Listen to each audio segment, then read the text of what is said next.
50 creative nonfiction prompts guaranteed to inspire. Okay. These are guaranteed to inspire me, so you can't go wrong. Let's see. Tell the nonfiction story that you don't want your mother to read. You know the one. Don't censor yourself. See, I can't do something like that. Explore a scene or story from your memory by reimagining it from an alternate perspective. Write the event from the point of view of a passing bystander or another person close to the event, a pet, or even an inanimate object. When choosing your narrator, pay attention to how objective they would have been, what they would have paid attention to, and what sort of background knowledge they would have known. I'm not doing that. Recall a moment in which you felt a strong spiritual or unidentifiable energy.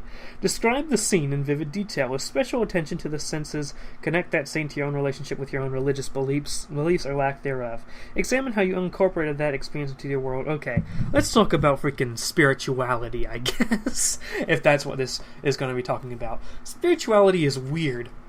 That's what I'll say. Like, I'm thinking about, like, freaking the stereotypical, like, Romanian gypsy out, doing the magic hand things, talking about reading your future. I'm not really spiritual at all. I don't really... That's... What was the prompt about? Sometimes... One moment I felt like... What was... How do they word it? Let's see. Felt a strong spiritual or unidentifiable energy. Yeah, no, I have never felt a strong spiritual or unidentified energy. Like, what, are we talking about, like, Jesus just walking on beside me? Or are we talking about walking on a freaking beach, that little parable or whatever it is? I feel that I have always been pretty grounded in reality. I've always thought, like, I sort of live my life by the empirical method. And the empirical method, for those of you who don't know, you probably know it better by a different name, like the scientific method or the historical method. It's all the empirical method. It's just when it's applied to different things, it just takes on a different name. But at the root of it, it's the empirical method. And that is, you draw conclusions based on observable evidence. And that has to be sufficient evidence. I'm a historian. That's what I do. I look through sources. I see who are making these. I see these claims. I see the people making these claims. I try to find other sources from other verifiable sources. I try to find sources from other sources, as in historical sources, from other sources, as in different people making the claims. I try to find other sources that corroborate that. And that's really how you need to do history, right? There's a lot of historians out there that just have the idea of what they want to present. They have their own argument based on their own opinion, really, and then they just look only for sources that will corroborate what they want. You have to look at a combination of things. I don't know when this video is going to be released. It might be out before my Battle of Fallujah video, but the Battle of Fallujah Primus Academy video is, I'm having fun with it. I think it's a very interesting video because you don't really hear too many perspectives in the Iraq War.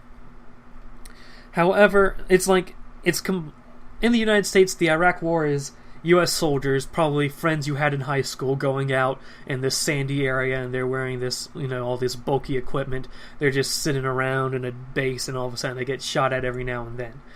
But Iraqis probably have a very different take on the Iraq War, especially considering when they don't know the U.S. soldiers. Like, it's not hard to look at a U.S. soldier for Americans and see, and just, like, it elicits an image of an American soldier, of someone they knew who ended up becoming an American soldier, and seeing pictures of them in uniform for the first time and stuff like that.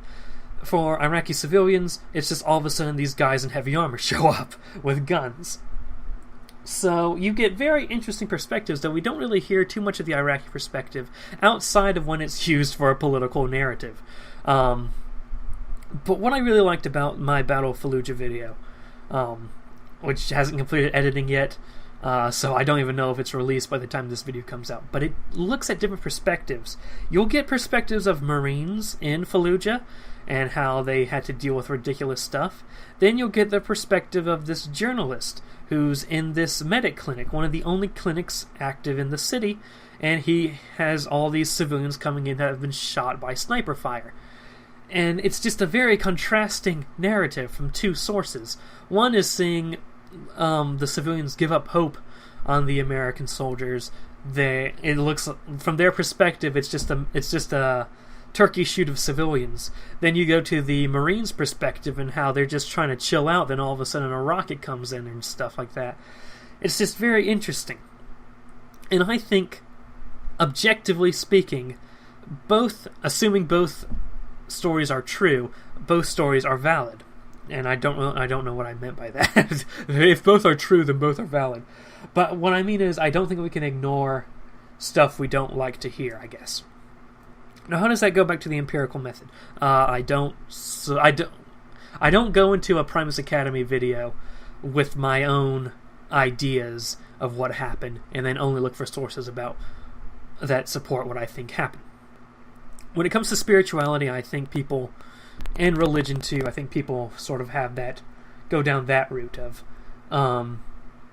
I see more, I guess, apologist in religion, like when people bring up a point against their religion, like a legitimate scientific point, they'll go with maybe the religious text wasn't meant to be interpreted the way it meant. Like, yes, this whole Garden of Eden bit is totally supposed to be meant to be reinterpreted as in, yeah, dinosaurs existed. Like, I don't know.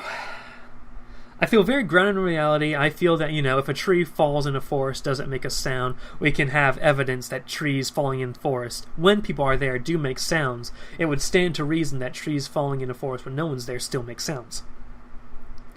So, we have to base everything off of evidence we've seen before. I feel this is a very rambly episode just because I don't want to offend anyone. That's what's going on right now. I don't want to offend, I guess, religious people. But I would just say that I live my life by the empirical method, and I try to stay grounded and rational. That's what I'll say. Let's move on before I end up being put on the list of people for a jihad or something.